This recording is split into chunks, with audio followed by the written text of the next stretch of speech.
रामकृष्ण हरी. श्वेता कलमकर भक्ती चॅनलमध्ये आपलं स्वागत आहे. आणि माझी ही आवड मी 28व्या माळ्यावर सुद्धा जपलेली आहे. माझी गॅलरीमधली छोटीशी बाग.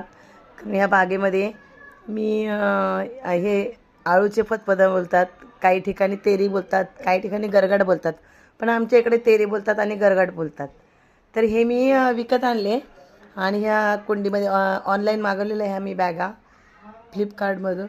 तर हे आता मी त्याच्यामध्ये माती आणून ते कंद लावले, विकत आणले कंद, आणि ते तेरीचे कंद मी लावले. तर 2 वेळा मी ही आळूची भाजी काढलेली आहे.